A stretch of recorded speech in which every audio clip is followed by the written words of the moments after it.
Hi, Elwood City Limits listeners. It's Will here. Yeah, it's a busy time of the old year, isn't it? Lucas is jet setting, but he hopes to be back home very soon. And as the end of season 18 is getting nearer, I am hopeful that he'll be with us for the season finale. But I gotta be honest, I'm sure that many of you miss Lucas. I miss talking to him too. Whenever he's not here, I do miss talking to him. But I have loved the opportunity to have new voices on the podcast, and this week is no different. We're going to be joined by a great guest who I've been wanting to get on the show for a little while now, and we'll learn more about her in a little bit. First, let's get a few things out of the way. There is a very interesting piece of Arthur news that I want to share with you, and I'll be sharing this with Lucas as well, but given that it has just happened, I wanted to make sure you knew about it. It was brought up in the Elwood City Limits Discord, and if you're not aware, if you are on Steam, if you have a Steam account, there are 4 classic Arthur games that are now available for you to purchase. They are those read-along games that you may have seen in a Peanut Butter Gamer video. Specifically, the games are Arthur's Birthday, Arthur's Computer Adventure, Arthur's Reading Race, and Arthur's Teacher Trouble. All of them are around, well, I'm in Canada, so for me they were like $11-12 each. So I feel they could be a little cheaper, but these are classic games that have been uploaded to Steam and are now legally available for you to purchase. So if that sounds cool to you, by all means, go ahead and let us know what you think. The Arthur computer games and Arthur games in general are a big blind spot for me. I never ever played them as a kid, so I'd love to know what they're all about. I would love to get them myself at some point. It's not a financial priority for me right now, but, I'm not going to guarantee anything. Maybe by the next time Lucas and I get a stream together, we can play some of these for y'all.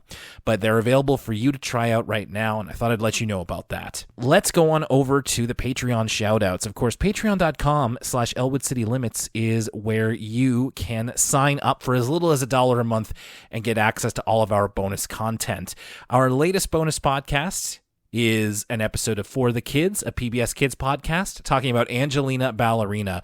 Lucas and I had a really good time goofing about it, and there are a few good things about it as well. So I think that it's a good one if you want to check it out. Patreon.com/ElwoodCityLimits.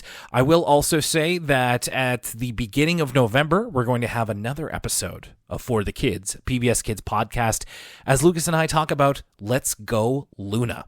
I have no idea what to expect, so we're going in blind once again, and fingers crossed this was voted for a couple of times by patrons, so we will see what everybody thinks about it and what we think about it. We also want to say a big thank you to our patrons. We want to say thank you to people such as Leanne S., and Ian Collis. Thank you to Macy Ball, to Jake Bailey, and to Sierra S. Thank you to Muppet Baby Cat. Thank you to Gabs and Veronica Tram. Thank you to Rory Forever and to Jared G. Thank you, Alex Koblenz. Thank you, Quantum Wave. Thank you to Marco, to Purple Stars 2006, and to our newest patron, thank you, Maddie Hines, and welcome to our Patreon. And thank you as well for supporting us along the way. Speaking of support, unfortunately, I announced on the previous episode that I was going to be on a video podcast, and unfortunately it didn't pan out for that day, but we're going to try again. I'm going to be on an episode of Trivial Debates over on YouTube for October 22nd. That's Sunday, October 22nd at 8 o'clock p.m. Eastern. You can tune in live, and the link will be available once we're done as well. Don't worry, I'll put it on all our social medias and in the ECL Discord before it goes live and after it goes live. But wanted to let you know about that in case you're able to tune in time. That's Trivial Debates. I'm going to be talking about horror, October 22nd at 8 o'clock p.m. Eastern, if you'd like to support that show and me. Otherwise, let's get to today's episode featuring Kat, a new guest on the show. I think you're going to like this one. I had a lot of fun recording. So let's head on over to the new Elwood City Limits. As we keep traipsing through season 18, we've had a lot of friends on this season, and I'm always happy to hear from old friends as we talk about Arthur, but I'm also always very happy to bring new friends onto the show. And we have another podcast professional joining us for this episode of Elwood City Limits. That would be Kat from Just Fics and Giggles. Hey, Kat. Hi, how you doing? How you doing? Pretty good. Can't complain. I mean, I'm in Florida, so... Oh, okay. Say no more. Well, actually, as a matter of fact, please, we're going to say a lot more since this is an auditory medium, and we are going to be talking about the semifinal episode of Arthur Season 18 here in just a little bit. But Kat, I mean, full disclosure, you have been one of our patrons for quite a while, and that's how I kind of came to know about you and know about your podcast. I do want to ask about the podcast in just a moment, but first, tell me a little bit about your experience with Arthur, and how did that kind of enter your life? So Arthur has always been like a really big thing in my family. I was born in 1999, so in the good few years of the beginning, one of my core memories from childhood is a VHS tape that my father recorded episodes on from PBS. Nice. That I would just watch like religiously. I actually found it not too long ago, and it was very exciting. So yeah, I feel like Arthur's kind of just always been around. I read the books, both the chapter books and just the little ones. We watch it in my house a lot. I don't know. I'm a big fan. And it's something that you still keep up with to this day. Oh, 100%. Outside of listening to the podcast, I watch episodes fully legally. Sometimes I'll turn on PBS. And of course, I always like to ask for those we have on the show who have experience with Arthur, do you have, first of all, favorite character or favorite characters? Oh, 100%. I am a Binky girl through and through. There you go, yes. Although I feel as I've gotten older, I've grown to be closer to Fern. Oh. Yeah, but I still love Binky. Binky and Fern, classic. I have a great deal of respect for that choice. If I said favorite episodes, do any stick out to you immediately as the ones that are your kind of pet favorites? Well, given my job, I feel like I have to say Lights, Camera, Opera. Otherwise, I feel like it might be illegal. But outside of that one, Bleep is a classic. Interesting. Like very, and I think that illustrates kind of where you got into Arthur versus where I did, and the age gap such as it is. And you mentioned, because it is your job, Lights, Camera, Opera being one of your favorites. Do you mind sharing what your job is? Yeah, no, not at all. So I'm currently studying to be an opera singer. I was in my first opera in 5th grade. I was in the children's chorus, but it was still full-on classical music. And I actually remember watching that episode as a small child and being like, oh, that's like so cool. I wonder if I could ever do that. And now fast forward 20 years later, I am doing it. And I don't know, it's just a nice full circle moment. It really is, man. That is so. I don't know if we've had another. I mean, maybe in smaller ways, but that is really like, I saw this on Arthur, and then I thought maybe I could do it, and now you are doing it. That's so cool. And you are like, I've seen a lot of the stuff that you've put online about your singing. I mean, you have a beautiful voice, and it's so cool that you are making this dream happen. Now, when you talk about when you were in a like child's opera, was it Springtime Flowers? No. Oh, I wish. I feel like you could have really, really worked with that material and brought it up, as DW's trying to do here. The high art. So it's another that I always end up calling it a D double dose, because it's two DW stories here. Not to put you on the spot, but DW, how does she strike you? Like, where are you on the side of DW? She certainly exists in my universe. Okay. So I don't know. Sometimes I love her. Sometimes I'm like, I don't know. Well, I respect her. Well, we may see that dichotomy happening here. So the first one we're talking about here is the Pageant Pickle. And, well, Arthur, his feelings are well known about his sister. In fact, so strong that sometimes they can ruin an entire day. Arthur starts a perfectly nice spring day here, but it's all completely ruined by the announcement that on Friday, it's DW's spring pageant. And this is... it was horrifying. It's quite the visual representation, yeah? No, I legitimately, when I was watching it, I said, that can't be real. This is something that they did to get not copyright striked. And so I went to YouTube to see if I could find evidence. And I found a video that had legitimately 806 views of somebody recording the episode off their TV. And lo and behold, that striking image of Mom Reed was still there. Oh, Mom Reed in a 90s music video with the fisheye lens? Yes. That was, like, there's all these close-ups and these very, like, we see the close-up of the Crunch cereal bowl of Arthur almost pouring milk and the milk dancing on the edge. But then this mom shot is all, like, I just watched Skinamarink last night, and this I saw this would almost be welcome. You just have to put like a filter over it and way less lights, but then like Mom Reed's giant face of like DW spring pageant, like please no. It was horrifying, but I loved it. It's I guess this is another question, but since you started watching in not 99, you started living in 1999, but were you watching Arthur into this style of animation, into the digital style of animation? I remember when they announced, I think they announced it, that they were doing the Flash animation. Mm-hmm. And at the time, I didn't really know what Flash was. Okay. And so I was like, oh, new Arthur. Awesome. Love it. It's still happening. And then I went to watch it and I felt so blindsided. Mm-hmm. So I quickly gave it up. However, once y'all reached Flash, I did start watching it and I was more used to it. So it didn't feel as big of a shock. So yes and no. Okay.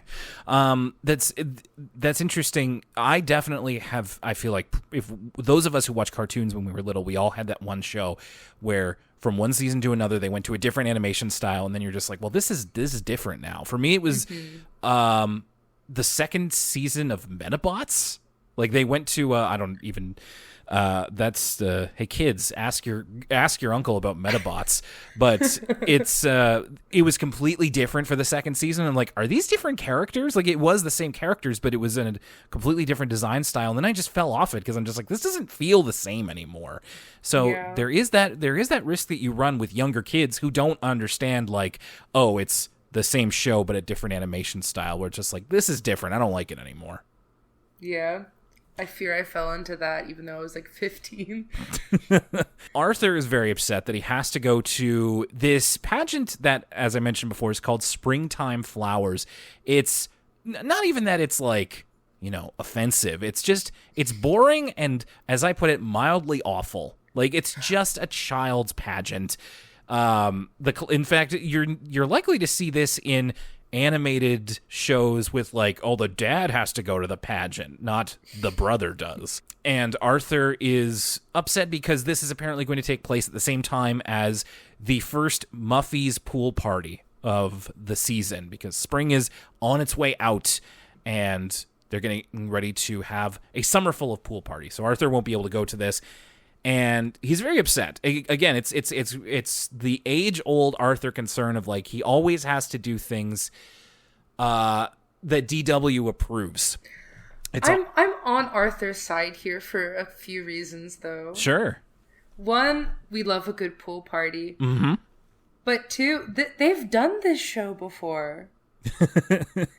Like, that's a snooze fest for me. Like, I fully support art, I have to say, but like, change the key of the song at least. Okay, but in its defense, that was an autumn pageant. This is a spring pageant. Apologies. Yeah. It's just like, I know to the untrained eye, it may look the same, but really, it's a little thing called variations on a theme. All right. But DW fires back and says, well, she does stuff for Arthur all the time. She gives him advice. She lets his dumb dog lick her feet, and she defends him from the Tibbles when they call him a banana. Which, right on the money. I don't know if, like, Arthur's been called many things. Banana is sorely underutilized in terms of things to psychologically break Arthur. That's a strong one, too. Yeah, and we get another one here when Arthur's talking to his friends about having to miss the pool party, and Binky calls him Pageant Face. Because just making fun of him because he has to go to a pageant. Binky, not as quick on his feet as other kids are. Not his best work either. No, and he admits as such. In fact, stop bullying him for it. What I really loved here, though, is that Arthur's upset.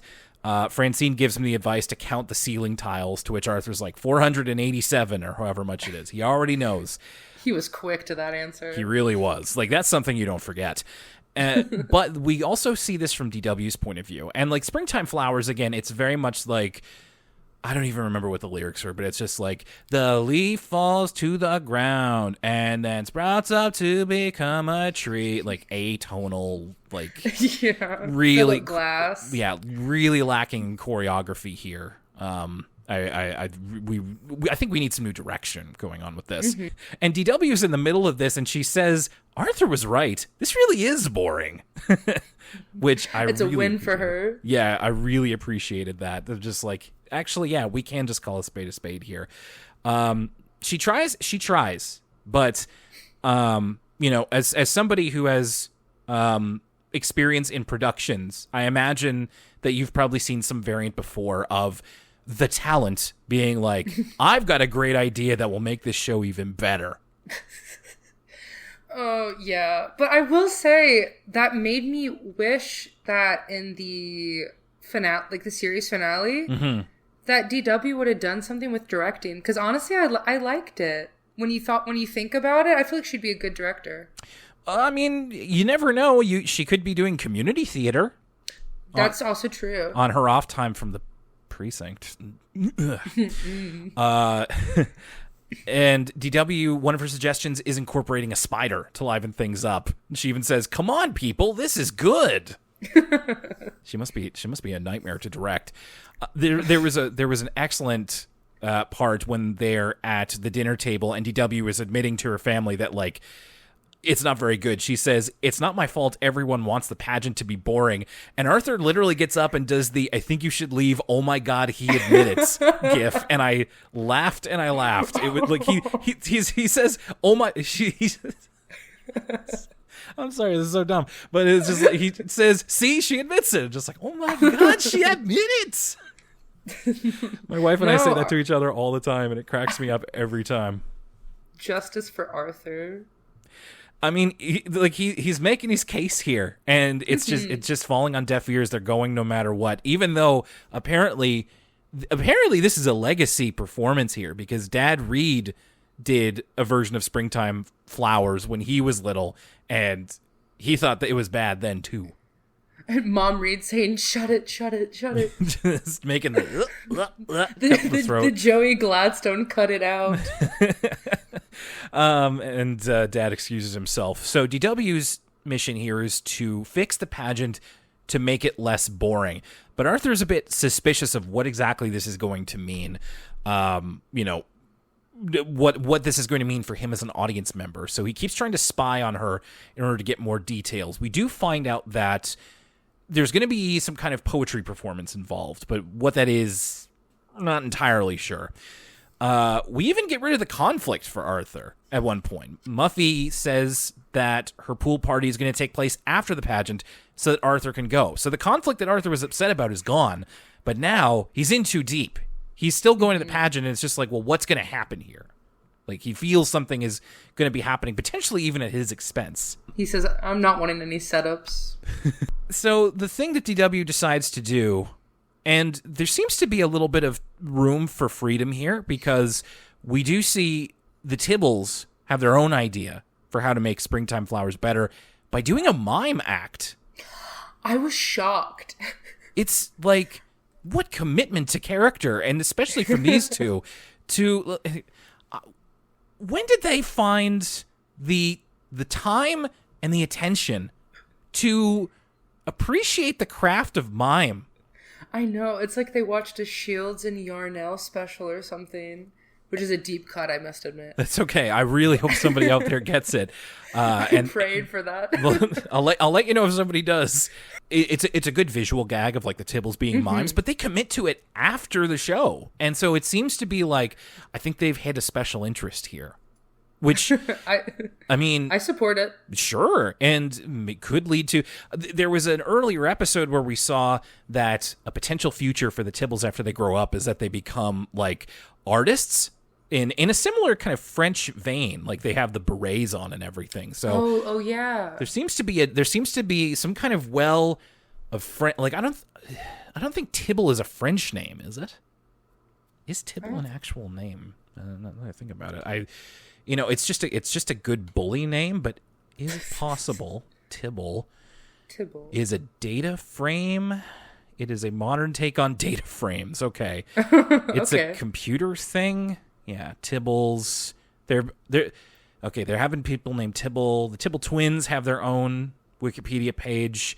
Okay. Evidence is inconclusive. Oh, it's a pet cat, which is alleged to have wiped out a species of wren in New Zealand. Oh no. So I guess that's what they are. They're meant to be cats.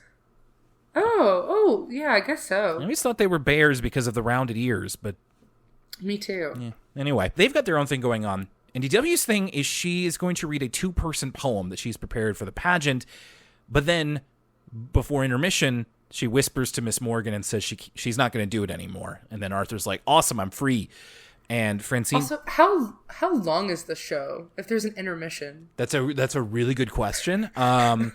It's either the kind of intermission where, yeah, it's like 2001: A Space Odyssey, where it's like, you need this or else your butt's going numb, or it's like for the benefit of the child performers to, like, you can prepare while this half does it, and then this. It's hard to say, really. My guess for this would be it couldn't be over an hour, could it? And even then, that's kind of pushing it. Yeah, no, that's what I was thinking. I said, there's no way they have that many acts. How long can the Tibbles be mimes? So, yeah, DW doesn't have anybody to read this 2-person poem with. Arthur is getting picked up by Francine to the pool party, but he sees her very upset, and as we learn later, kind of demonstratively upset. And he realizes that no one wanted to do it with her, so she says.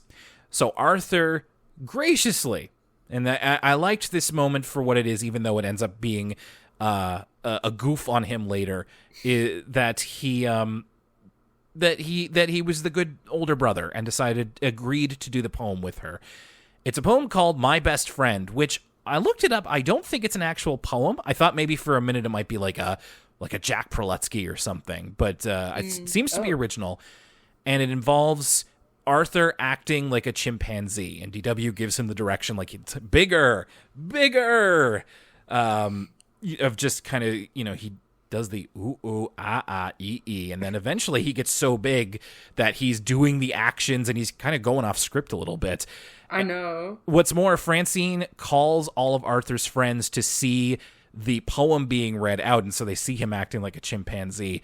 I also do want to note here a classic cartoon flourish when Arthur is, he almost backs off of doing the poem, but DW bats the eyelashes at him and gets him to do it. So the performance, I thought that was nice. The performance goes over really well, to the point where the kids are asking for Arthur's autograph, but then he's like, "I can't believe none of you guys wanted to do that with her." And they're like, "What do you mean? She didn't ask us to do it." And it turns out the joke was on him. DW never even asked any of her friends. It was all to embarrass Arthur. And I was like, "Oh, that's funny. That's a funny way to end that episode." Happens to the best of us. And then it kind of keeps going a little bit. Like, there was a weird tale to this where it's Arthur walking to the pool party, and his friends are kind of making fun of him, but also saying that, like, he did a good job. And then they all act like chimpanzees to end the episode. I don't know. Yeah. It felt like the ending was the big Arthur no or DW or whatever it was. And it's like, that's perfect. But then it just kind of kept going for a little bit longer. I'm like, well, got to fill 11 minutes somehow, I guess.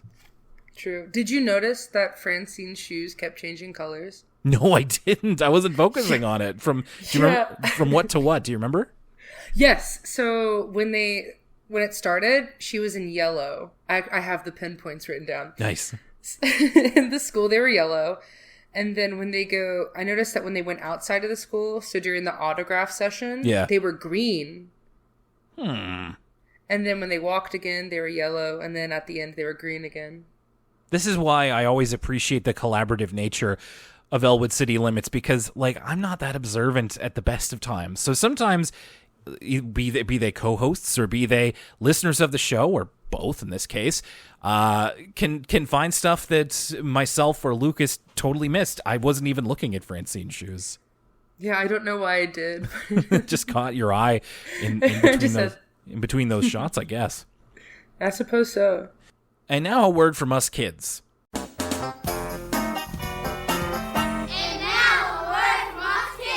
Unfortunately, the file that Lucas and I have been using is Canadian only. So I was able to get Kat the episodes, but they didn't have the word from us kids segment on here. So Kat, I'll describe for you as best I can the word from us kids segment. So it was like you watched it with me. Yes, please. Okay. So it's a girl named Sloan in her second grade class. They are also doing the team poetry assignment. So they're writing about poems with their friends, and then they're acting them out. So they're giving them actions and all this kind of stuff. So it's second graders. A lot of the poems are about being friends. So it's all very nice. They end up having this like hot cocoa house instead of a coffee house. It's all kind of cutesy schmootsy second grade kid stuff. There's a funny one where one of the poems is these three girls who are just like, we're going to be friends forever until we're old ladies, and they scrunch their faces and they bend over and they pretend walking with a cane. Gets a big laugh, and it was very cute. Of course. It's not often that, sometimes these Word From Us Kids segments, they kind of peter out, or they don't really have much of an ending, or they struggle to put a button on it. So the button here was a call to action from one of the kids. And it was like they were running out of tape, because this little girl, I don't remember if it was Sloan or not, but she looks at the camera, she goes, write a poem and act it out. Okay, or what? Like, what's going to happen? Like, when do you want it by? Oh no, I wish I could have seen that. That sounds great. I'll see if I can find it and send it to you. Hi everybody, it's Lucas, your favorite co-host from Elwood City Limits. I want to remind you folks that if you like listening to the podcast, first and foremost, the best way to spread the love is to tell a friend who is interested in Arthur or podcasts or animation or hearing about Nova Scotia for some reason. But there's some other things you could do as well. For instance, you can follow us on social media. Twitter is @ECL Podcast. The Instagram is @Elwood City Limits. My pet project, the Twitch channel, which we do live streams on sometimes, twitch.tv/Elwood City Limits Pod. And we also have a Facebook and Tumblr as well. You can also find us on Apple Podcasts, Spotify, and youtube.com/Elwood City Limits. That's where Will has been diligently uploading all of the episodes if they're not on your podcast listening service of choice. If they aren't on one of those services, let us know. You can reach out to us on social media or via email at elwoodcitylimits@gmail.com. Finally, the Patreon is where you can find all of our paywall content, patreon.com/Elwood City Limits. This gives you access to the Discord, where we have a bustling community, as well as some exclusive videos, audio bonuses, such as commentary for the various Arthur movies and more, as well as some of our additional podcasts. For the kids is where me and Will cover all the PBS shows that aren't Arthur, as well as ECL Origins, where we really talk about any show from our childhood that we want. And most importantly, you get early access to every episode of ECL. You get to flex on your friends that you're getting it a week early. You can join for as little as $1 a month at patreon.com/ElwoodCityLimits. And now, back to the show. And now, back to Arthur. And then DW has another adventure based around her kind of her being the taskmaster, I suppose. That she ended up tricking Arthur. Now she kind of tricks herself, depending on how you look at it, with this one. Some assembly required. And we got Arthur kind of going full boomer on us here in the opening. Oh, not boomer. Well, I mean, I don't know how else to describe it. Because, well, Kat, you ever notice that kids used to be able to use their imagination to play? Now they they're just all can't put down their Game Boys. Yeah. These iPad kids, when Arthur's dad was a kid, not even when Arthur was a kid, because he's a kid, they used to play flashlight tag, but Arthur's not sure if that means if they tag the flashlight or if they have to tag the flashlight before someone tags them. I always understood flashlight tag to be you're playing it with flashlights, and if you get hit with the light, you're it. I've never played flashlight. That's what I found. Yeah, like at like the lock-ins at school or church, and you turn the lights off, and if the light hit you, you're it. Yeah, that's what I thought. Yeah, I think so. And then the one that Arthur's grandma Thora would have played is Kick the Can, which that is also a variant of tag, isn't it? I think I played Kick the Can maybe once or twice when I was a kid, but then you can kind of get into like regional rules with that sort of thing. So I don't even know if I was playing proper Kick the Can, but I think it's something. It is a variant of tag. I'm fairly certain. Is it? I thought it was just like soccer. Oh, it's like with a can instead of a ball. Yeah, that's what I thought. Well, okay, let me see if I can determine this. All right. Wikipedia says it's related to tag, hide and seek, and capture the flag. Oh my god, already. What? Okay, that's wild. So I want to start here with the alternate name. So it's Kick the Can, also known as Kick the Block, Guard the Block, Can, 40-40, Pom-Pom, Tip the Can, Tin Can Copper, and Can Up, Can Down. I've never heard of any of those except for Kick the Can. Kick the Can, yeah. I think that's... I like Pom-Pom, though. I think it's a pretty... 40-40 sounds like we don't have a can, so here's like a Colt 45 bottle or something. So one person or a team of people is it, and a can or similar object is placed in an open space. The other players run off and hide, while the person who's it covers their eyes and counts to a number. So we're starting off with hide and seek rules. Yeah. The person who is it must return the can to its starting place before it can continue. Sorry. I'm trying to... Hey, it's a Wikipedia article. Could you believe it's not terribly well written? Oh, wow. Okay, so the person who's it tries to find and tag each of the players. Any player who is tagged is sent to the holding pen, a designated area for all the captured players to congregate. Any player who has not been caught can kick the can. If they can do this without being caught, all the captured players are set free. Okay. Okay, so it's essentially it's tag and hide and seek with more rules. Rules. Oh, my favorite. Kids known to follow rules. Mm-hmm. And or just in Arthur's case, and specifically with this episode, so Arthur talking about kids used to use their imagination more. Remember when you had to go to the jungle gym instead of having it coming home to you? It's like, oh my god, like Arthur, you're 8. You're too damn young to feel this damn old, okay? and I did have a chuckle at the line Arthur says, "Kids have it easy today. They don't have to use their imagination." Just like, all right, whatever, Grandpa. And it turns out I'm young. It turns out Arthur has been doing first of all, one of the worst toys known to man. He's been doing a slide puzzle. Nobody's favorite game. And it's a slide puzzle of DW. It gave me Survivor vibes. Survivor vibes? How? Yeah, like Survivor with Jeff Probst. Yeah, on yeah, yeah. CBS. Is that a game that they do? Do you have to do slide puzzles on Survivor? Oh yeah, I feel like 9 times out of 10, it's going to be a slide puzzle or something along those lines. That sucks. Jeff Probst loves his slide puzzles. I can deal with having to be on a deserted island for 30 days, but I draw the line at slide puzzles. I can't do it. So, in terms of speaking about the jungle gym, that's what's got Arthur thinking about this, because DW has gotten a new home jungle gym. Sometimes when I hear something in an Arthur episode, I'm like, I have to go to the Arthur wiki for this. If they say something, I'm like, I didn't catch that at all. And the idea here, so it is a knockoff of IKEA, because DW says the Foonstoof turvallisuus. Turvallisuus? Yeah. I noticed that because when the guy puts the box down. Yes. And I saw the name of the company.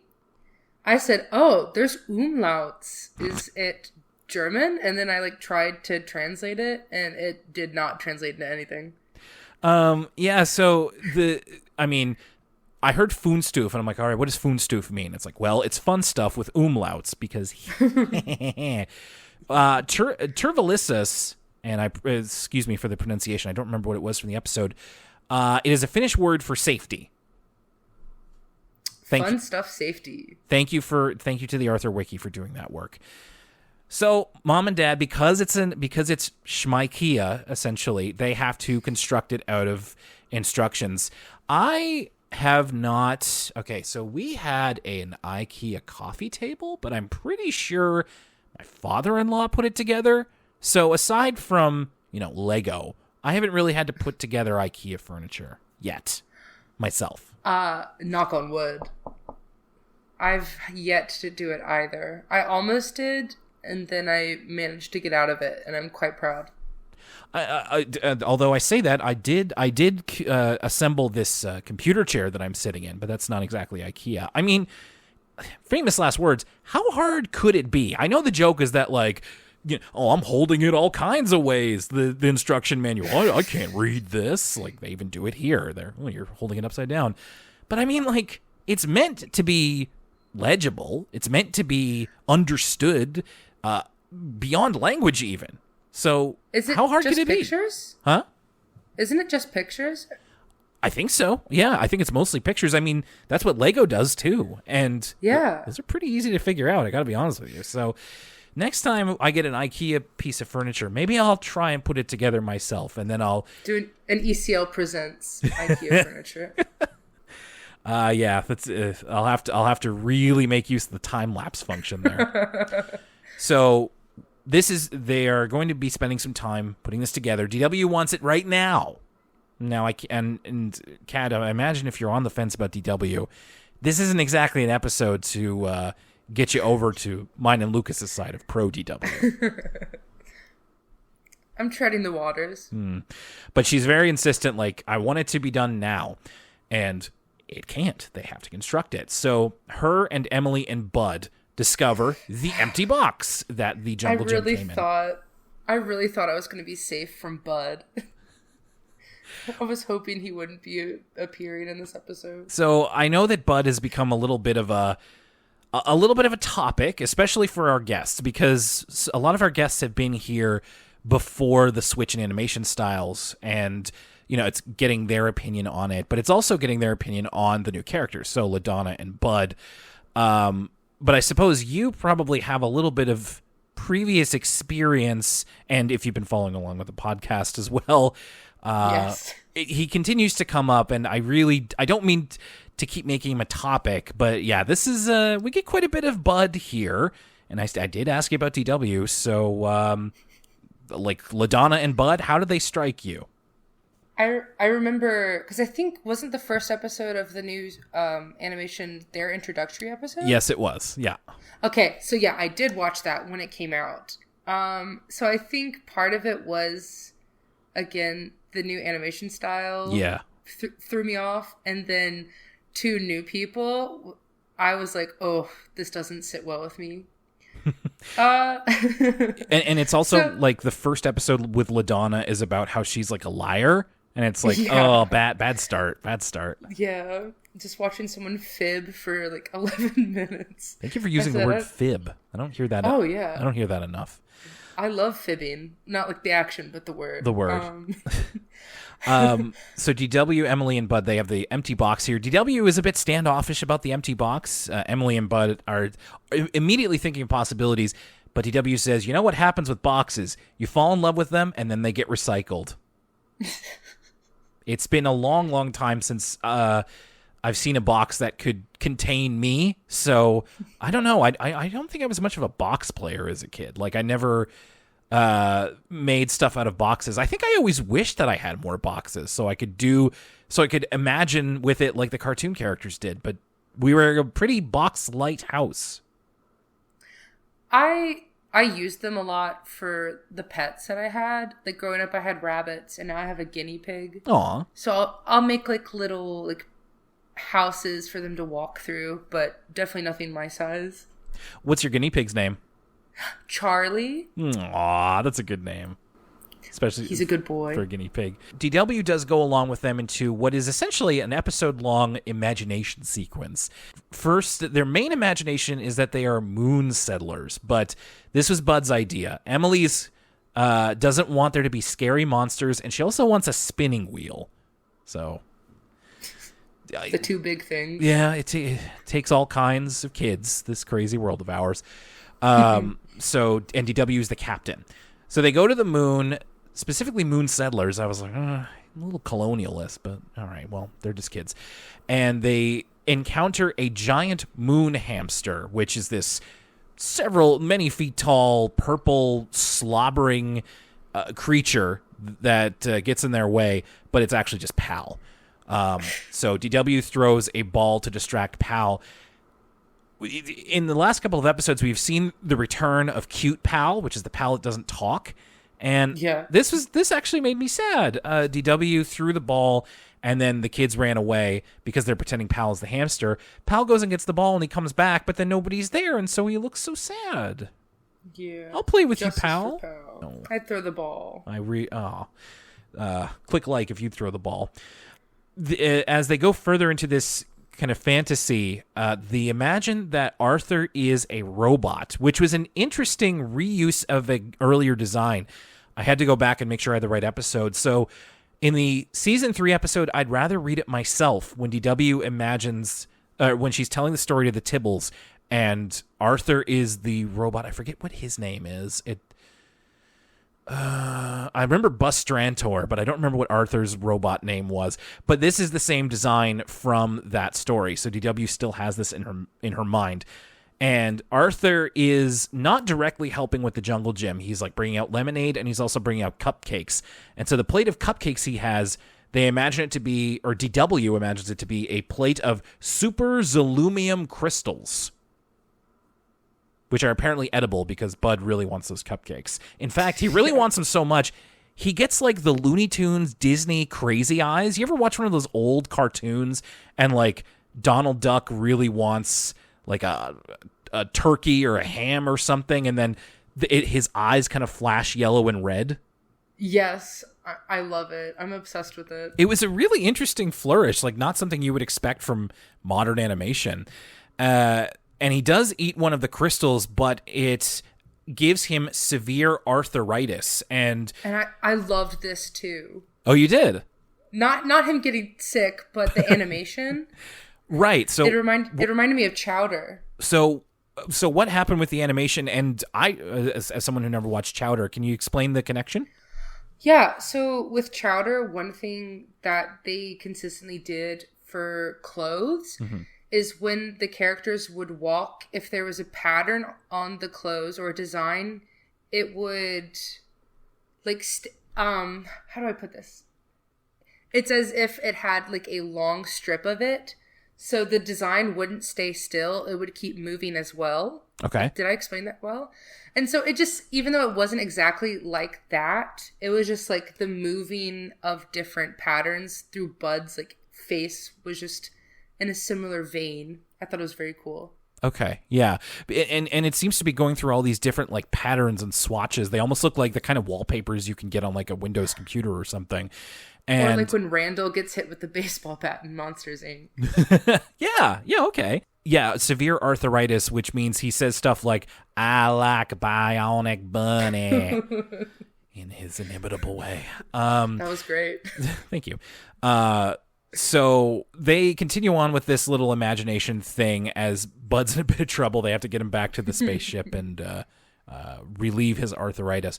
The Reeds finish the jungle gym, and again, the kids are in love with this box. Eventually, Bud has to call an official timeout because he needs to go to the bathroom, and he says, if the box had a bathroom, I'd live in it. Which, ugh. So the Reeds finish the jungle gym in the meantime, but when you know it, it's the same problem that IRL animals have, where you buy them a new toy and they just want the box. Now, DW doesn't even want the jungle gym. She wants the box. And I'm as pro DW as it gets. She's one of my favorite characters. I love her. But it read very clearly to me here where DW is just like, I don't want the jungle gym anymore. And Mom and Dad even say at one point they spent like 2 hours on it. So they've been all doing this for 2 hours. And I just noted like, Dad's like, I'm going to go get a cup of coffee. And Mom is like, I'll join you. And I'm like, they have to leave the premises immediately before DW gets a smack. Because my parents were not violent people. But I feel like I would be risking a smack if I did this when I was her age. Oh, same. I'd get a fine grounding. Yeah, and Mom and Dad Reed have been accused of being very, very lax with DW, and they're very patient. Mom says, maybe you'll like it if you actually do it, and if you go on it. And then DW goes down the slide with like her arms folded, and that's what causes them to like want to leave. And I'm like, I totally get it. So, yeah, it's just very, very rude here. But DW and her friends, and I will say that they turn around, and Arthur has already broken down the box. It's a huge box, like it's got to be done. But that's the end of their original spaceship. But they're still in the imagination zone, so they see the jungle gym as another spaceship that was built by the robots. So Arthur, Mom, and Dad, and they use the new spaceship. They're going to fly to Mars, and they have made reference several times to the flugel, which is the missing piece of the jungle gym. It's like this ornament that you put on the very top that Mom and Dad have been looking for, but they have been using it as like their kind of MacGuffin item. So they're going to use it to pilot home in their new spaceship. And so it seems that they are enjoying it after all. Yeah. I love when Dad Reed goes, maybe we should just give her empty boxes for Christmas. I'm sure with a lot of kids, that's the thought. I would love to know if that has ever worked, if that's a gambit that ever paid off. Of like, it's like when the kid gets the banana. Like a banana. Oh no, it's an avocado. An avocado. So sorry. Thanks. I've always wanted to know. Like, I was thinking about this the other day. I hope that at some point we do like Vine reunions where we just catch up with these people, because like many of them are like very different than when they started, and some of them, were kids when they did that. So in that case, I would love to know, like, either from the kid or from the parent, did they mean that thanks? Like, is it meant to be facetious, or were they really excited about the avocado? Yeah, we need to start a campaign. Find avocado kid. I feel like I could see that already being done. Like I was watching a documentary yesterday, and it's like there's got to be something being done with the Charlie Bit Me people now. Like they're grown up now, so it's like there has to be something down the pipeline for like, I don't know, 2025 or 2026, where it's like the 20-year anniversary of YouTube, and they're going to bring them out on a stage and they're going to pose them, and there's going to be like a 35-year-old man just like, "Ouch, Charlie," or whatever. All right, this was a lot of DW, so I have to commend you as someone who is not anti-DW, but not pro-DW, for taking this all in stride, especially for an episode where she wasn't always a peach to deal with. So, Kat, now we're going to take a look back at what exactly we watched and what we think about it. So, the Pageant Pickle. What did you think of this one? It was definitely my favorite of the two. I would go as far as to say that I would watch it again. I liked the story. I liked DW's trickery when she punked Arthur. I don't know. It was just like a nice fun time. Okay. I liked her in this one. And I mean, sometimes that's all an Arthur episode is and needs to be. There's not a whole, you don't have to find a terribly great meaning in it. Yeah. And there was a Nadine cameo. There was, you're right. In fact, given that it was an imagination episode in the second half, I almost expected Nadine to be in that one more, but she was quite confined. I think that sometimes we give Nadine a full episode and I'm just like, ugh, I don't think we needed to do this. But yeah, so this one, I liked it fine. I think that there was some really interesting, you can tell I write reviews on Letterboxd because I'm going to say directorial choices made in this story. But there was some, like, especially the cold open with all of those like weird close-ups and the fisheye lens thing. It's clear that as we keep going, like, there's a lot of interesting choices being made with the way that the show looks. It's not just characters against a flat background. Sometimes it kind of feels like that, but they really do their best to make the most out of the fact that now that they're in digital and they can kind of make things happen, I want to say a little easier, ignorantly. I'm sure that there are many hang-ups to doing digital as compared to doing hand-drawn animation. But yeah, this was proof of how they're still trying to think outside the box with this stuff. Yeah, just like little touches that I liked, like the Tibbles as mimes, and yeah, this was a good getting one over on Arthur, which almost feels like classic at this point. There's very few episodes that involve like DW and or Arthur trying to trick the other, and it's just like it's good... like the science one from Prove It. Yes. That's all about that's like pre-trolling right there. Yeah. That's actually like a masterful performance of like, I feel like that's what influenced 2016 onward of the internet. Like, that's just amazing. DW with like the egg icon in Arthur's replies. Yeah, and I would say I agree with you. I think I liked it a bit more than Some Assembly Required. I will say that when I started watching Some Assembly Required, I was like, oh, there's going to be an imagination for this whole thing. Because, as I've said before, when Arthur tries to be other shows, it's not as good. Like, you just rather watch other shows. For me, it was like, I guess there's probably other shows that fit the bill that are more contemporary with Arthur, but I was like, the show to me that's all about using your imagination is Sticking Around. I'm like, this is no sticking around. But by the time they kind of got into it, it was like, all right. Like, it's a little bit lighter. It's them using their imagination. I liked the idea of them. There's something I always appreciate about characters using the world around them to imagine scenarios like that. I guess that speaks to my childhood of using my imagination all the time, and now I'm crusted over and haven't used it in decades, as Arthur would say. That's what kids used to do. They don't do it anymore. And yeah, some of the images were fun. I think you made a great point about the whole arthritis thing. That's another example of them using the digital medium. Like, that would have been so much harder to do hand drawn, and like switching between all those different like pattern swatches on Bud's face. So yeah, this definitely isn't like must see or anything, but it was actually a little better than I expected it to be. So kudos there. Yeah. Did you want to give your kind of long form thoughts on it? Oh, I guess so. I would say that I didn't dislike Bud as much as I thought I would have. And I'm a big Emily fan personally, so I always appreciate seeing Emily. Yeah, I don't know. I liked how it would have some back and forth with the parents, so we weren't fully in this make-believe world. So that's always nice to have like a little mix of the two. And also Arthur is really good at frosting cupcakes. Like that is no easy feat. Yeah, I assumed that Dad made them. I didn't, or no, you're right, because he asked Arthur to frost the cupcakes, so that was all him.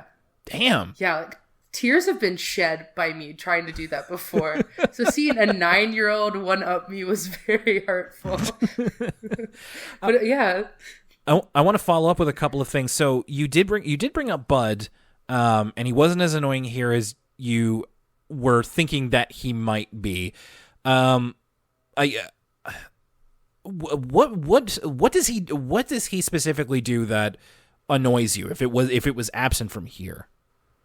It really is, and I hate to say it, but it really is the voice for me. Okay. Just like the big caricature, like I feel like Lucas's impression is utter perfection. It's pretty much there. I'll let him know that you said that, but he'll probably listen to this episode. And you're an Emily fan. That's really interesting. What do you like about Emily? I think, honestly, the turning point for me, for Emily, was the episode where she and Binky are partnered. Yes. And the wrestling one. I don't know. I felt like that was a really nice side of Emily, in my opinion. Okay. That's just really interesting, because I think Lucas and I are coming from the baggage of like her early show portrayal where she's like kind of a mini Muffy. Yeah, no, I agree. I don't like that aspect. True.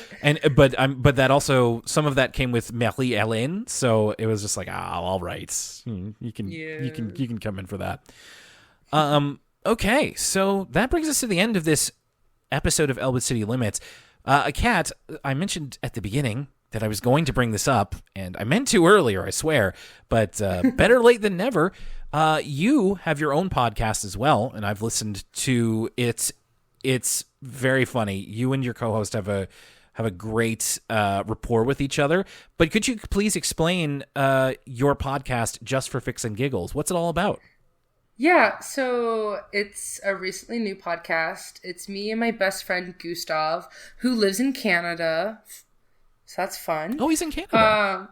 Yeah, he went to a grad school in Canada, and he stuck around.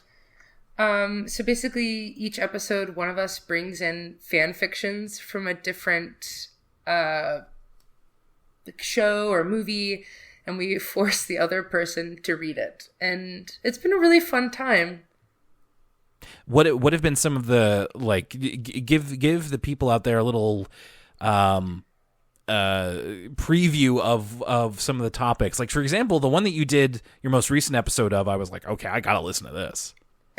oh yeah, our most recent episode was Teletubbies, and a little spoiler alert. One of the fanfics that I made Gustav read was a One Direction and Teletubbies collab, which I didn't know would have existed. I can say that I am a better person now because I know that it exists. It was a good time. It goes places. Like, you want to talk about choices made? These are some choices in that fic. And they were strong choices, too. You better believe it. I mean, you're missing out if you're not checking out Just for Fics and Giggles. That's on pretty much every podcast service, yeah? Yes. Sweet. The big three. And where can people find you on social if you would like to be found? Yeah, I don't mind. So my username is Catoutboy, like Fallout Boy. That's what that means. Okay. I was like, yeah. You can tell what music group I was listening in middle school. But that's my username for Instagram, Letterboxd, if you want to see my horrific movie taste. I don't find it horrific. I become concerned as a friend of the amount of times that you've logged Walk Hard, the Dewey Cox story. How many times is it this year, if you had to guess? This year, I know how many times I've logged it in general, which is 17 times. Nice. I want to say 7 this year, 10 last year, because, yeah, I'll go with that. That rocks. I mean, I agree with you. I think it's worth it. but It's so good. it is. It's great. It really is. So yeah, I would encourage you to follow Kat. She's very, very funny. And just for Fics and Giggles, definitely check that out if you like Elwood City Limits. Find one of the episodes that sounds good to you, and I guarantee you it is as good as you think it's going to be. So check that out here. Kat, thank you so much for joining me for this episode. I really appreciate you being here and finally being a guest on the show. Thank you so much for having me. I had a great time. And I'm sure we'll have you back at some point. But next time on Elwood City Limits, we're getting ready to end off the season, and we're going to be doing that with Shelter from the Storm, which, without spoiling it, I think, Kat, your expertise would have been, like, not to say that I'm hoping, knock on wood, that Lucas is going to be back for the season finale, but there's a certain person of note who's going to be appearing in that episode that I feel like you may have some opinions on, so I may have to ask your opinions on them off mic so that it's not spoiled for anybody, including Lucas. I don't know if he knows. Okay. But that's going to do it for this episode of Elwood City Limits. Thank you to Kat for joining us, and thank you for listening. I'm Will Young, and for Kat... That was my Arthur impression. We'll see you next time.